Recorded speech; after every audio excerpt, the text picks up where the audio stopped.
వీక్షకులందరికీ మొట్టమొదటగా విజయదశమి శుభాకాంక్షలు. చాలా లేటుగా వీడియో ఇస్తున్నానంటే అమ్మవారికి కావాల్సిన నైవేద్యాలు చేయాలి, అవి అమ్మవారికి అర్పించాలి, పూజ చేసుకోవాలి.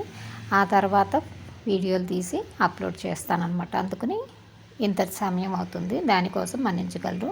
ఈరోజు 15 రకాల ఐటమ్స్ చేసింది మా అక్క. ఇదిగో ముద్దపప్పు, కొబ్బరి అన్నము, శాకాంబరి అన్నము, అంటే మనం ఫ్రైడ్ రైస్ లాగా అన్ని కూరగాయ ముక్కలు వేసుకుంటాం కదా, అలా కూరగాయ ముక్కలతో అన్నము.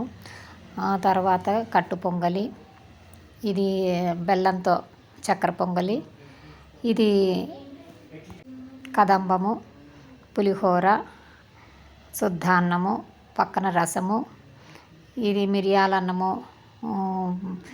దధ్యాన్నము, మిరియాలది, తర్వాత వేరుశనగ పల్లీలు, ఇలా 4-5 రకాల మినపప్పు అన్నము, అలా అన్నాలన్నీ కలిపింది. మొత్తం 15 ఐటమ్స్. మొత్తానికి వీటి పేర్లు నేనే కన్ఫ్యూజ్ అయిపోతున్నాను. నువ్వుల అన్నము, మిరియాల అన్నము, పల్లీల అన్నము, శొంఠి అన్నము, అవి నేనే కన్ఫ్యూజ్ అయిపోయాను. అందరికీ విజయదశమి విజయాలను కలిగించాలని మనస్ఫూర్తిగా కోరుకుంటున్నాను. అందరూ కూడా క్షేమ స్థైర్య విజయ ఆయుర ఆరోగ్య ఐశ్వర్యాలతో వర్ధిల్లాలి. ఈ విజయదశమి మీ జీవితాల్లో ఎన్నెన్నో విజయాలని తీసుకురావాలని మనస్ఫూర్తిగా కోరుకుంటూ ధన్యవాదాలు. నమస్కారం.